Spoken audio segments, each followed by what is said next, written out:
Social মিডিয়ায় ঘোরাঘুরি করেছে যে মল এবং মূত্র ছাড়া সব জায়গায় জিএসটি বসে গেছে। 12 লাখ টাকা অবধি তুমি রোজগার করতে পারো যেখানে তোমার ট্যাক্স দিতে হবে না। 12 লাখ টাকা রোজগার করাটাই ভীষণ কঠিন, সেটা অন্য প্রশ্ন। 12 লাখ টাকা অবধি রোজগার করলে তোমার ট্যাক্স দিতে হবে না, এর থেকে আনন্দের খবর কি হতে পারে? এই যে বিষয় বারবার বিরোধীরা নিশানা করেছে কৃষক মৃত্যু, কৃষকরা আমি একটা কথা বলি ভাই, শোনো, এই রাজ্যের থেকে বেশি কৃষক মৃত্যু তো কোথাও হয়নি। এই রাজ্যের থেকে বেশি কৃষক মৃত্যু কোনো রাজ্যে হয়নি। আজকে কৃষির ওপর যথেষ্ট গুরুত্ব দেওয়া হয়েছে, যথেষ্ট কৃষিকে সামনে রেখে কাজ করা হয়েছে। হ্যাঁ, এখন এর জন্য অপেক্ষা করতে হবে একটা বছর। এর থেকে আমরা কতটা ডেভেলপ করতে পারি সেটা দেখতে হবে, তারপর এটা নিয়ে ডিসকাশন হবে। করছিল বারবার, এবার তো ওদের নিশানা চুকে গেছে, ওদের নিশানা চুকে গেছে। ও আর বলতি বন্ধ, এখন মুখে সেলোটে পেটে বছরখানেক বসে থাকো। বলছি 10 কোটি টাকা পর্যন্ত ঋণ দেওয়া হবে কৃষকদের এবং মহিলা কৃষকদের জন্য একাধিক ঘোষণা। এই তো শুধু বেটি পড়াও আর বেটি বাঁচাও বললে তো হবে না, বেটিকে আগে বাড়াও তো করতে হবে, সেটা করছেন আমাদের প্রধানমন্ত্রী। বেটিকে আগে বাড়াও করছেন, শুধু বেটি বাঁচাও আর বেটি পড়াও নয়। বেটি পড়ে কি করবে, বেঁচে সে কি করবে, বেঁচে থেকে কি করবে, এখানে থেকে অভয়া হয়ে যাবে? তা তো নয়। বেটি বাঁচাও, বেটি পড়াও, বেটিকে আগে বাড়াও। আজকে বেটির রোজগারের সুযোগ সুবিধে অনেক বেশি দেওয়া হচ্ছে আমার ছেলেদের রোজগারের থেকে। মানে মেয়েদেরকে এগিয়ে নিয়ে যাওয়ার যে চেষ্টা, একে সারা ভারতবর্ষের সমস্ত মহিলারা যারা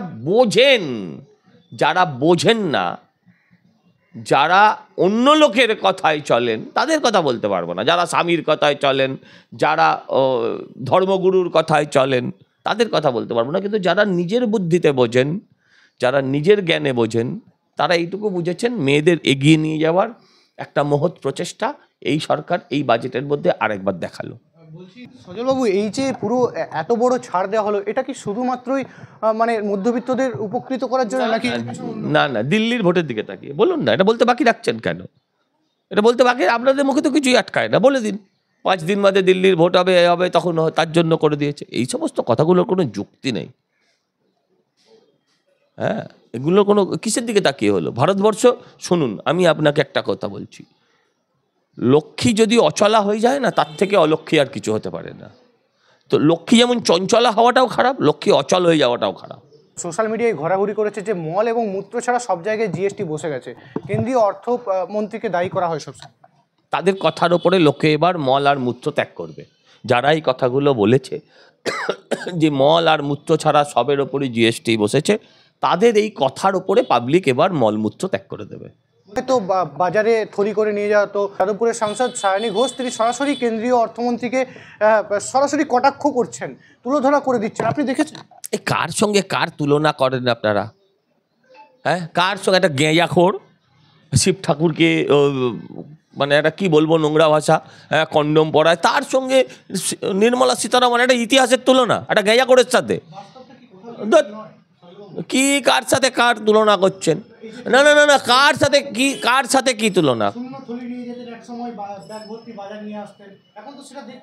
আমরা ছোটবেলায় এইসব ভাষণ দিতাম। শুনুন, ঠিকঠাক আপনি বলতে পারছেন না। ছোটবেলায় আমরা এই ভাষণটা দিতাম যে আগে আমরা মানি ব্যাগে করে টাকা নিয়ে যেতাম, থলে করে বাজার আনতাম।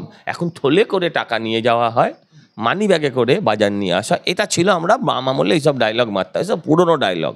এসব এখন আর থলেও নেই, বাজারও নেই। আপনি এখন ঘরে বসে মোবাইল টিপছেন, বাজার আপনার ঘরের ভেতরে হাজির। ঠিক বলেছেন, এখন মানি ব্যাগও নেই আর থলেও নেই। কোথায় মানি ব্যাগ? এখন আমার মানি ব্যাগ হচ্ছে এইটা। আপনার মানি ব্যাগ কোনটা? ওইটাই। আপনার মানি ব্যাগ কোনটা? পকেটে টাকা আছে? এখন তোর পকেটে টাকাও নেই। এখন যা আছে এখানে আছে। দাঁড়ান, না, দ্রব্যমূল্য আবার গ্যাসের দাম রে, গ্যাসের না, এটাও গ্যাসের রিয়াকশান। এটাও কোনো মানে এটা বায়োলজিক্যাল গ্যাস, এটা পেটের ভেতরে গুড়গুড় করে, বিভিন্নভাবে বেরোয়, দুর্গন্ধ সহকারে, এটা সেই গ্যাস।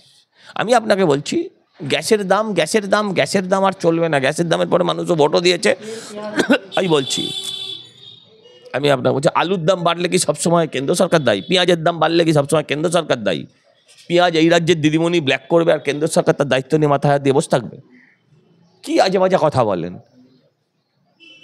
এই রাজ্যে আলু চাষ না হলে তার জন্য কেন্দ্র সরকার দায়ী।